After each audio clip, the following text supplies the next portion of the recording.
اکثر ذہن میں یہ سوال آتا ہے نا کہ آخر دعائیں یا درخواستیں قبول کیوں نہیں ہوتی؟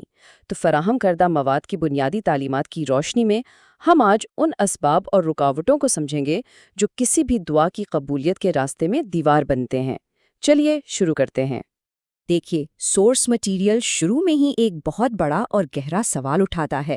اگر ہم یہ مانتے ہیں کہ ہر دعا کا کسی نہ کسی شکل میں جواب ضرور ملتا ہے، چاہے وہی مل جائے جو مانگا گیا تھا، یا اس سے کچھ بہتر مل جائے، یا پھر کوئی آنے والی مصیبت ٹل جائے، تو پھر آخر وہ کون سی چیز ہے جو اس جواب کو ظاہر ہونے سے روک دیتی ہے؟ سچ میں یہ ایک ایسا سوال ہے جو کسی کو بھی سوچنے پر مجبور کر دے۔ آگے بڑھنے سے پہلے چلیے ان دو بنیادی لفظوں کو جلدی سے سمجھ لیتے ہیں۔ پہلا لفظ ہے دعا، جس کا بالکل سیدھا سا مطلب ہے التجا کرنا یا مانگنا، اور دوسرا لفظ ہے امپیڈمنٹ یعنی رکاوٹ۔ یہاں رکاوٹ سے مراد کوئی ایسی مخصوص عملی یا روحانی دیوار ہے جو اس دعا کی قبولیت کو روک رہی ہے۔ بس انہی دو تصورات پر ہماری آج کی پوری گفتگو مبنی ہوگی۔ تو اس مواد میں آگے آنے والی 3 بنیادی رکاوٹوں کا ذکر کیا گیا ہے۔ پہلی رکاوٹ ہے غافل دل، دوسری ہے حرام رزق، اور تیسری ہے جلد بازی کی مایوسی۔ یہ تینوں پوائنٹس ہمیں ایک بہت ہی واضح راستہ دکھاتے ہیں تاکہ ہم اس پورے خیال کو آسانی سے سمجھ سکیں۔ چلیے سب سے پہلے بات کرتے ہیں رکاوٹ نمبر 1 کی، یعنی غافل دل۔ آخر اس کا کیا مطلب ہے؟ ٹیکسٹ میں ایک بہت ہی اہم حوالہ دیا گیا ہے۔ اس کے مطابق ایک دعا اس وقت بنیادی طور پر ہی رد کر دی جاتی ہے جب مانگنے والے کا دل ان الفاظ سے بالکل ہی بے خبر یا غافل ہو، یعنی زبان تو چل رہی ہے لیکن دھیان کہیں اور ہی بھٹک رہا ہے۔ ایسے میں دعا کا اثر ظاہر ہونا تقریباً ناممکن ہو جاتا ہے۔ یہاں اس فرق کو بہت خوبصورتی سے واضح کیا گیا ہے۔ ایک طرف ہے بنا سوچے سمجھے کسی طوطے کی طرح الفاظ کو بس رٹ لینا، جو ظاہر ہے کہ بالکل بے اثر ہے، اور دوسری طرف ہے مخلص نیت اور تقویٰ کے ساتھ بالکل دل سے بات کرنا۔ سورس مٹیریل یہاں ایک بہت زبردست نقطہ اٹھاتا ہے کہ دل سے نکلی ہوئی بات ہمیشہ زیادہ اثر رکھتی ہے، چاہے اس کے لیے عربی کے بجائے کسی اپنی مقامی زبان میں ہی التجا کیوں نہ کی جائے، کیونکہ اصل اہمیت زبان کی نہیں بلکہ سمجھ اور اس احساس کی ہوتی ہے۔ تو سب سے اہم سبق یہاں یہ نکلتا ہے کہ دعا کوئی جادوئی منتر یا پہلے سے طے شدہ میجک فارمولا نہیں ہے۔ اس کے لیے روح کا حاضر ہونا اور ان الفاظ کا مطلب سمجھنا بے حد لازمی ہے۔ بغیر احساس کے کچھ بھی بولنا، بس منہ سے آوازیں نکالنا ہے، اسے التجا نہیں کہا جا سکتا۔ اب آتے ہیں دوسری رکاوٹ کی طرف، جو کہ ہے حرام رزق۔ چلیے دیکھتے ہیں کہ ناجائز کمائی ہماری جسمانی اور روحانی دنیا پر کس طرح اثر انداز ہوتی ہے۔ دیکھیے، پاک اور جائز رزق کی اہمیت یہاں سب سے زیادہ ہے۔ حلال اور حرام کا یہ فرق کسی بھی فرد کی روحانی قبولیت پر سیدھا اثر ڈالتا ہے۔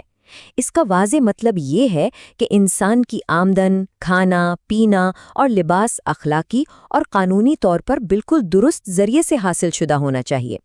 اگر کمائی کا ذریعہ ہی ٹھیک نہیں ہے تو وہ روحانی رابطہ فوراً وہیں ٹوٹ جاتا ہے۔ اس بات کو ٹھیک سے سمجھنے کے لیے ٹیکسٹ میں ایک انتہائی طاقتور واقعہ بیان کیا گیا ہے۔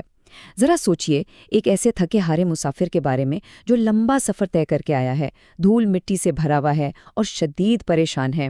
وہ انتہائی مجبوری میں آسمان کی طرف ہاتھ اٹھاتا ہے، جو ویسے قبولیت کی ایک بہت بڑی علامت مانی جاتی ہے، مگر اتنی درد بھری التجا کے باوجود اس کی دعا صرف اور صرف اس لیے رد ہو جاتی ہے کیونکہ اس کا کھانا، پینا اور پہننا سب حرام کمائی سے حاصل کیا گیا تھا۔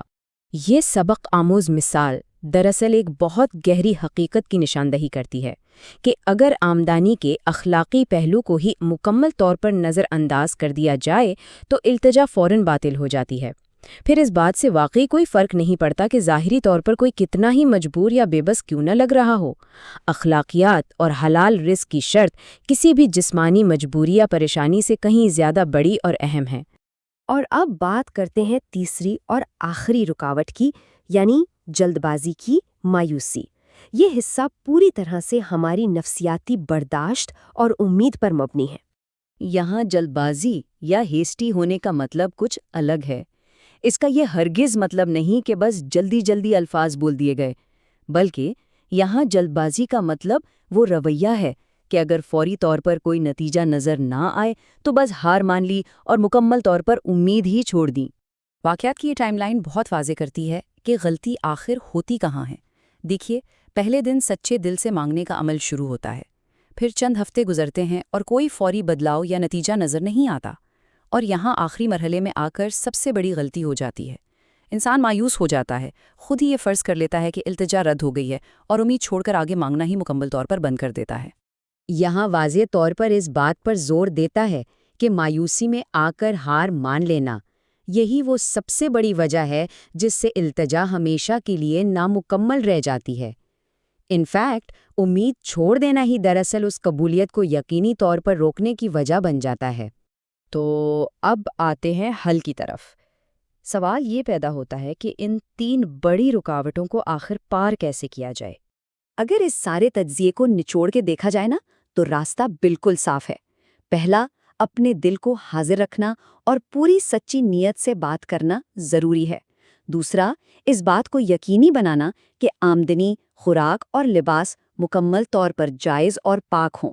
اور تیسرا، یہ کہ انسان ہمیشہ ثابت قدم رہے، چاہے وقت لگ رہا ہو، لیکن مایوس ہو کر کبھی بھی امید کا دامن نہ چھوڑے۔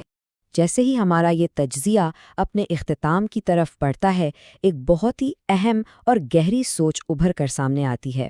ذرا اس بات پر غور کیجئے کہ کیسے خلوص، ایک اخلاقی زندگی اور صبر یہ صرف مذہبی تعلیمات کی بنیاد نہیں ہیں، بلکہ دراصل کسی بھی قسم کے گہرے اور معنی خیز تعلق کی اصل بنیاد ہیں، چاہے وہ رابطہ آسمانی ہو یا انسانی۔